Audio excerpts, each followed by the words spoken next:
Price the Lord. ஆண்டவரும் இரட்சகருமாய் இருக்கிற இயேசு கிறிஸ்துவின் நாமத்தினாலே தினம் ஒரு தீர்க்க தரிசனம் என்கிற தேவனுடைய சத்தத்திற்கு உங்களை வரவேற்கிறோம். தீர்க்க தரிசனம் என்பது தேவ ஆவியால் அருளப்பட்ட உடைய வாக்குத்தத்தமான வார்த்தைகள் மாத்திரமே.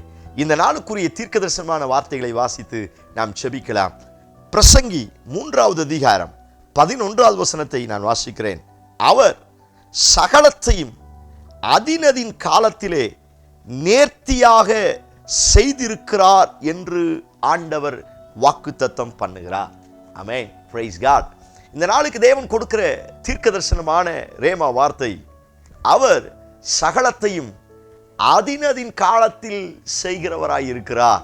இந்த சத்தத்தை கேட்கிற யாராய் இருந்தாலும் இன்றைக்கு ஆண்டவர் உங்களுக்கு கொடுக்கிற தீர்க்க தரிசனமான ரேமா வார்த்தை, உங்க வாழ்க்கையில நான் சகலத்தையும் அதினதின் காலத்தில் நேர்த்தியாய் செய்திருக்கிறேன், இனிமேலும் செய்வேன் என்று கர்த்தர் வாக்குத்தத்தம் பண்ணுகிறார். ஆமென் சொல்லி இந்த வார்த்தையை ரிசீவ் பண்ணுங்க. Praise God. ஹல்லேலூயா. நீங்களும் நானும் ஆராதிக்கிற நம்முடைய ஆண்டவர் சகலத்தையும் செய்கிறவர். முதலாவது இந்த வார்த்தையின் மேல ஒரு அசைக்க முடியாத நம்பிக்கை வர வேண்டும். நான் ஆராதிக்கிறவர் சாதாரணமானவர் அல்ல, அவர் சகலத்தையும் செய்ய வல்லவராயிருக்கிறார். யோபு சொன்ன வார்த்தை, தேவரீ நீ சகலத்தையும் செய்ய வல்லவர், நீ செய்ய நினைத்தது ஒன்றும் தடைபடாது என்பதை அறிந்திருக்கிறேன். ஒரு தேவ பிள்ளைக்கு முதலாவது இதன் மேல ஒரு அசைக்க முடியாத அறிவு வரணும், இதன் மேல ஒரு நம்பிக்கை வரணும். நான் ஆராதிக்கிற கர்த்தர் ஸ்தோத்திரம் நன்மைகளை தருகிறவர், அசைக்க முடியாத ஸ்தோத்திரம் மேன்மைகளை எனக்கு தருகிறவர், எல்லாவற்றும் அவரால் செய்ய முடியும் என்கிற நம்பிக்கை நமக்கு வர வேண்டும். நீங்கள் நம்புங்கள், அவர் சகலத்தையும் உங்களுக்கு செய்வார். ஆமென் சொல்லுங்க. அது உங்க குடும்ப காரியமா இருக்கலாம், உங்க சரீரத்தினுடைய காரியமா இருக்கலாம், உங்க பிள்ளைகளுடைய காரியமா இருக்கலாம், உங்க கையின் பிரயாசங்களா இருக்கலாம். இந்த வசனத்தை அப்படியே நீங்கள் அறிக்கை செய்யுங்கள், அவர் சகலத்தையும் செய்ய வல்லவர். ஆமென் சொல்லி ரிசீவ் பண்ணுங்க. Praise God. சகலத்தையும் செய்ய வல்லவர். நான் அறிந்திருக்கிறேன், எனக்கான, எனக்குண்டான, என் குடும்பங்களுக்கு உண்டான, எங்கள் ஊழியத்திற்கு உண்டான சகல காரியத்தையும் அவர் செய்ய வல்லவர். நம்புங்கள். இந்த ஒரு நம்பிக்கையே உங்களை அடுத்த எல்லைக்கு கொண்டு போகும். இந்த நம்பிக்கையே உங்களை அற்புதத்திற்கு நேராய், அதிசயத்திற்கு நேராய் கொண்டு வரும். இந்த வார்த்தை ஆரம்பிக்கும் பொழுது, இந்த அதிகாரம் ஆரம்பிக்கும் பொழுது இந்த வார்த்தை இப்படி சொல்லியிருக்கு, ஒவ்வொன்றுக்கும் ஒவ்வொரு காலம் உண்டு. அள ஒரு காலம் உண்டு, நகைக்க ஒரு காலம் உண்டு, இடிக்க ஒரு காலம் உண்டு, கட்ட ஒரு காலம் உண்டு, புலம்ப நகைக்க எல்லாவற்றிற்கும் ஒவ்வொரு காலம் உண்டு.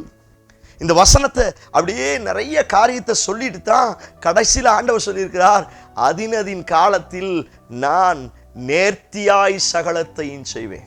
நீங்கள் நம்புங்கள், உங்களுக்கென்று கர்த்தர் ஒரு காலத்தை வைத்திருக்கிறார், உங்கள் குடும்பத்திற்கென்று ஒரு கர்த்தர் ஒரு காலத்தை வைத்திருக்கிறார். நீங்க நினைக்கலாம் அந்த காலம் எப்போ வரும்?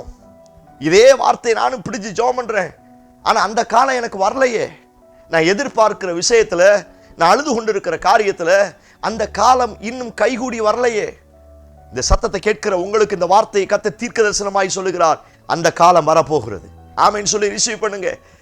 ஏசாயால வாசிக்கிறோம், ஏற்ற காலத்தில் தீவிரமாய் நான் நடப்பிப்பேன். ஆமென் சொல்லி ரிசீவ் பண்ணுங்க. அந்த ஏற்ற காலம் சீக்கிரம் வரப்போகிறது. அது இப்பொழுதே வந்து கொண்டிருக்கிறது. உங்கள் கண்ணீருக்கு ஏற்ற, உங்க பிரயாசத்திற்கு ஏற்ற, உங்கள் அழுகைக்கு ஏற்ற, உங்கள் புலம்பலுக்கு ஏற்ற சில காலத்தை கர்த்தர் முன் குறித்து வைத்திருக்கிறார். அந்த காலம் இனி தாமதிப்பது இல்லை. அந்த காலம் சீக்கிரம் உங்க வாழ்க்கையில அற்புதங்களை கொண்டு வரப்போகும். எத்தனை பேர் இந்த வார்த்தைக்கு ஆமென் சொல்றீங்க? Price God. பைபிள் வாசிக்கிறோம், ஏற்ற காலத்தில் அவர் உங்களை உயர்த்தும்படி அவருடைய பலத்த கைக்குள் அடங்கியிருங்கள். இந்த நாட்கள்ல நீங்கள் அமர்ந்திருந்து அவருடைய சமூகத்துல, அவருடைய கரத்திற்கு கீழே அடங்கியிருந்து ஸ்தோத்திரம் பண்ணி கொண்டே இருக்கணும், செபித்து கொண்டே இருக்கணும். உங்களுக்கான காலம் வரும் நிச்சயம். கர்த்தர் உங்களை மேல கொண்டு வருவார். ஆடு மேய்க்கிறவனுக்கா, அவன் ஆடு மேய்ச்சிக்கிட்டு இருந்தான், அவனுக்கான ஒரு காலம் வந்த உடனே ஆடு மேய்க்கிறவன் அரசனாய் மாறினான் அல்லவா? வீட்டுக்குள்ளேயே சுற்றி திரிந்த யோசேப்பு, அவனுக்கான காலம் வந்த உடனே கர்த்தர் அவனை ராஜரீக அபிஷேகத்தில் வைத்து ஆசீர்வதித்தார் அல்லவா? அன்னாள் பல வருடம் குழந்தை இல்லை, ஆனால் அவளுக்கான காலம் வந்த மாத்திரத்திலே சாமுவேலும் பிறந்தார். அதற்கு பிற்பாடும் சில குழந்தைகளும் பிறந்தது. இந்த சத்தத்தை கேட்கிற நீங்கள் யாராக இருந்தாலும் உங்களுக்கான காலம் வராமல் போய்விடாது, நிச்சயம் வரும். அது சீக்கிரம் வரும். அது சீக்கிரம் வரணும்னா அவருடைய பலத்தை கைக்குள்ள அடங்கிருங்க, அமைதலாயிருங்க, பொறுமையா இருங்க, அடங்கி இருந்து ஸ்தோத்திரம் பண்ணுங்க, ஜெபம் பண்ணுங்க. உங்களுக்கான காலத்தை சீக்கிரத்தில் கர்த்தர் கொண்டு வருவார். ஆமென் சொல்லி ரிசீவ் பண்ணுங்க. இப்பொழுது நடந்து கொண்டிருக்கிற காரியம் நேர்த்தியாய் அவருடைய சமூகத்தில் எழுதப்பட்டு இருக்கிறது. அவர் நேர்த்தியாய் செய்து கொண்டிருக்கிறார். சில தீமைகள் வரலாம், சில தாமதங்கள் வரலாம், சில இழப்புகள், ஏமாற்றங்கள் வரலாம். இந்த வார்த்தை அப்படியே நம்புங்கள். ஏதோ கர்த்தர் செய்து கொண்டிருக்கிறார். ஏதோ சில காரியங்கள் நடந்து கொண்டிருக்கிறது. கர்த்தர் உனக்கான ஒரு காலத்திற்கு உன்னை ஆயத்தப்படுத்தி கொண்டிருக்கிறார். குழியில விழலாம், செய்யாத தவறுக்கு உங்க மேல குற்றச்சாட்டு செலுத்தலாம், சிறைச்சாலைக்கு தள்ளப்படலாம். சோர்ந்து போகாதீங்க.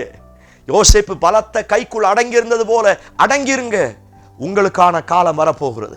அந்த காலம் வரும்பொழுது நேர்த்தியாய் கர்த்தருக்கு செய். ஓ பிரைஸ் காட். நேர்த்தியாய் கர்த்தர் கிரியை செய்வார். பானபத்திரக்காரன்ட்ட சொல்லி அனுப்புறான், நீ உயர்ந்து இருக்கும் பொழுது என்னை மறந்துடாத. அவன் மறந்துட்டான். மறந்தது நல்லது. ஏன்னா ஆண்டவர் நேர்த்தியான வேற ஒரு பிளான் வச்சிருந்தார்ல.